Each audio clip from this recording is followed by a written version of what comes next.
Bismillahirrahmanirrahim. Assalamualaikum warahmatullahi wabarakatuh. Halo sahabat guru, bagaimana kabar rekan-rekan semuanya? Semoga sehat selalu, berkah selalu. Nah, pada video kali ini sebelum ke video ya, saya tidak bosan-bosan mengingatkan rekan-rekan guru agar berkenan mensupport YouTube channel saya di Belajar Jadi Guru Hebat, Guru Profesional, agar YouTube channel ini semakin berkembang. Baik, pada video kali ini saya akan share pengalaman saya dalam menyusun dokumen refleksi tindak lanjut pengelolaan kinerja untuk PMN. Nah, dokumen tindak lanjut ini kita harus berdiskusi dengan atasan, dalam hal ini kepala sekolah kita, karena ini berkenaan dengan penilaian, karena penilaiannya itu dari kepala sekolah. Begitu rekan-rekan guru. Selain rekan-rekan guru mengerjakan sudah pengelolaan kinerja tentang observasi kelas, sebelumnya itu ada perencanaan, kemudian observasi, lalu tindak lanjut, kemudian refleksi. Nah, itu teman-teman juga disiapkan juga untuk RKH-nya yang sudah disiapkan. Misalnya teman-teman mengumpulkan sertifikat, harus menyusun tugas tambahan laporannya, laporan observasi kelas, rekan sejawat, ataupun telaah 10 modul ajar. Nah, ini juga progresnya akan harus 100%. Jadi seperti ini teman-teman guru. Jadi saya itu awalnya mengupload seperti ini. Telah melakukan observasi kelas maksudnya. Peserta didik masih belum terlihat interaktif secara optimal. Hal ini terlihat saat pengerjaan lembar kerja peserta didik atau LKPD. Sebagian besar peserta didik masih terlihat pasif. Saya menyadari bahwa kurang pengelolaan kelas. Jadi refleksi itu tidak serta-merta menyalahkan peserta didik. Dalam hal ini refleksi itu kan kita melihat pada diri sendiri, apa yang kurang dari diri kita, seperti itu. Bukan berarti kita menyalahkan diri sendiri, tapi kita tuh introspeksi, seperti itulah teman-teman. Tapi kasarannya ya kita menyalahkan diri, tidak apa-apa, memang refleksi seperti itu, agar kedepannya pembelajaran kita lebih baik.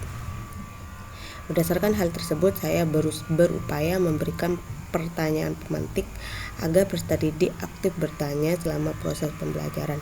Selain itu, untuk meningkatkan kemampuan bertanya, maka upaya yang saya lakukan adalah dengan menyusun media pembelajaran kontekstual dan pertanyaan yang kontra kognitif untuk mengurangi sikap peserta didik yang masih grogi atau malu untuk mengemukakan pendapat.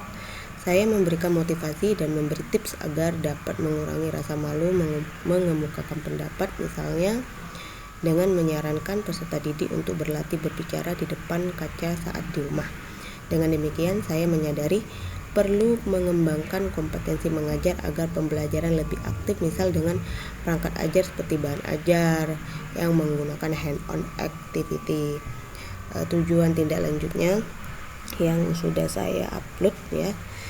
Ini agar pemahaman dan motivasi peserta didik dapat meningkat, sehingga peserta didik dapat dengan percaya diri menyampaikan pendapatnya di depan rekannya dalam diskusi kelompok. Agar pembelajaran lebih berpusat kepada peserta didik, misal guru lebih sering memberikan pertanyaan pemantik kepada peserta didik agar kemampuan berpikir kritis peserta didik mulai terasah dengan baik. Kolaborasi penggunaan media pembelajaran agar pembelajaran lebih interaktif dan inovatif. Jadi setelah kita berefleksi tujuannya itu apa, seperti itu. Kemudian upaya yang dilakukan dari hal-hal yang sudah ditemukan setelah observasi kelas, perlu melakukan kolaborasi dengan rekan sejawat, misal dengan berdiskusi tentang tantangan yang dihadapi dalam pembelajaran, sehingga dengan adanya kolaborasi tersebut dapat menemukan solusi. Berdiskusi dengan atasan tentang langkah-langkah peningkatan kualitas pembelajaran yang telah dan akan dilakukan agar pembelajaran lebih berkualitas dan berpusat pada peserta didik. Melakukan refleksi diri dengan merekam pelaksanaan pembelajaran yang telah dilakukan guna untuk melihat kelebihan dan kekurangan. Nah, itu yang upaya yang saya lakukan. Kemudian ini karena sudah berdiskusi dengan atasan, maka saya perlu revisi. Dalam hal ini kata-katanya perlu dikembangkan. Nah, jadi ini setelah berdiskusi, kemudian saya dapat hasil revisiannya. Masya Allah, kepala sekolah saya sangat proaktif sekali ya teman-teman guru dalam mendukung pengelolaan kinerja ini. Jadi ini yang sudah di-create ulang oleh beliau, dan ini bisa dijadikan contoh untuk teman-teman satu kantor ya. Ini bukan berarti punya saya bagus, bukan, tapi alhamdulillah Bapak Kepala meng-create ulang untuk bisa ditampilkan maksudnya bisa dikumpulkan, direvisi untuk dokumen tindak lanjutnya. Nah, ini hasilnya. Dalam proses pembelajaran yang saya lakukan, peserta didik masih belum semua aktif. Hal ini terlihat masih ada siswa yang duduk termenung, terkesan jenuh, dan kurang bersemangat, bercanda dengan temannya, dan hanya duduk diam ketika teman kelompoknya mengerjakan LKPD. Ini sudah diuraikan gitu kan sama Bapak Kepala ya.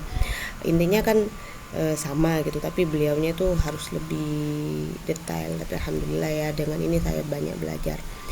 Kemudian kondisi ini membuat diri ini bertanya dan introspeksi. Mungkin metode pembelajaran dan media pembelajaran saya gunakan kurang menarik, mungkin materi terlalu sulit, mungkin LKPD yang digunakan kurang dipahami, mungkin siswa memiliki masalah, mungkin situasi dan lingkungan belajar yang kurang kondusif. Jadi banyak kemungkinan ya, jadi dilihat dari berbagai sudut pandang gitu kan.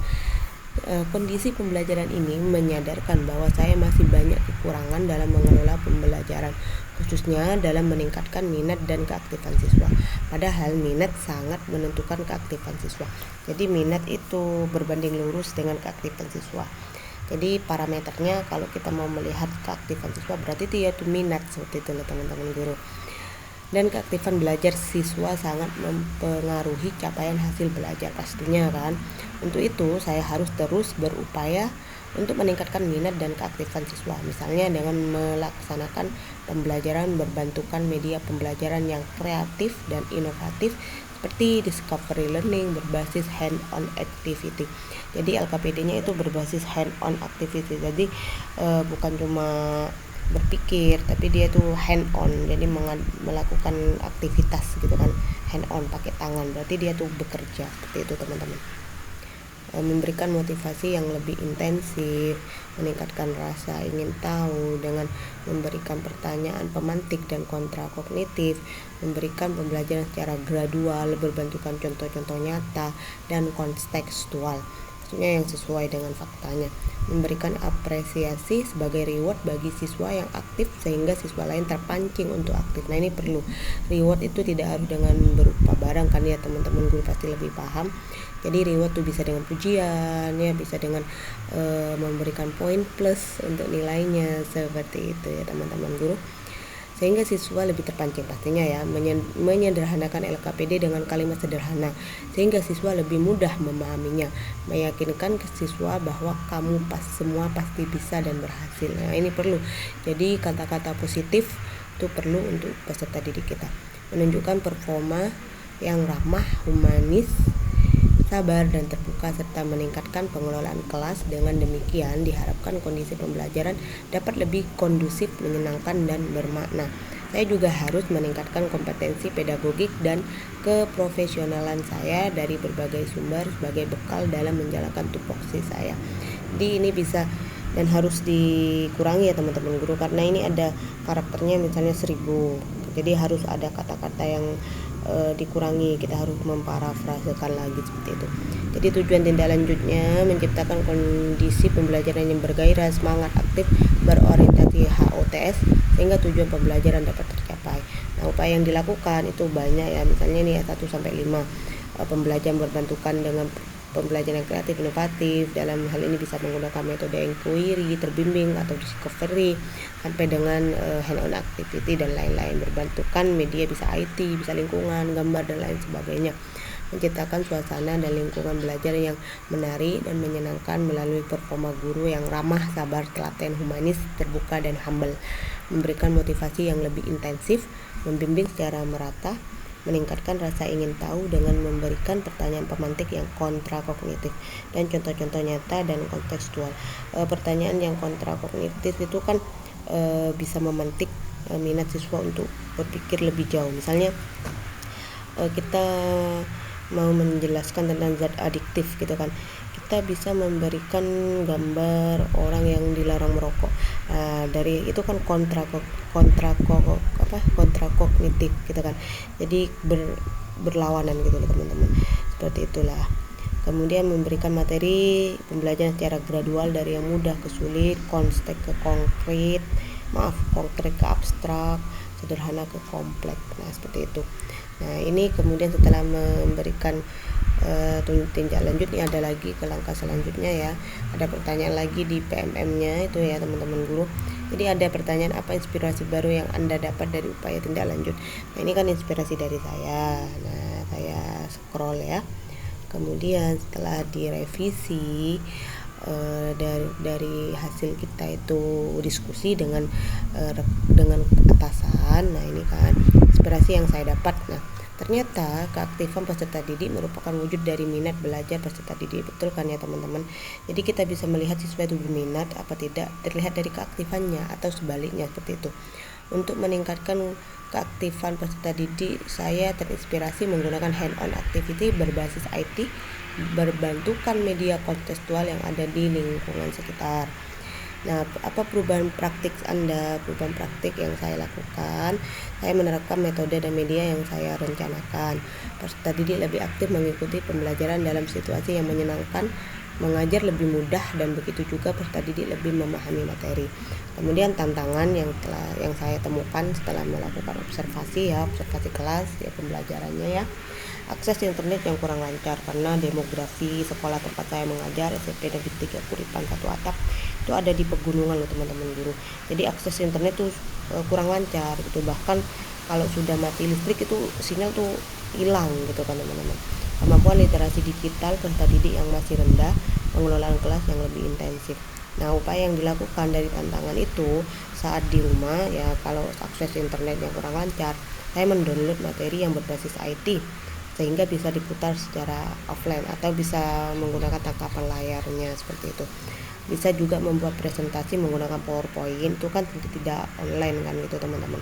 Memberikan pemahaman dan latihan penggunaan perangkat digital. Jadi untuk meningkatkan literasi digital kita harus memberikan pemahaman, caranya dengan latihan ya gitu teman-teman.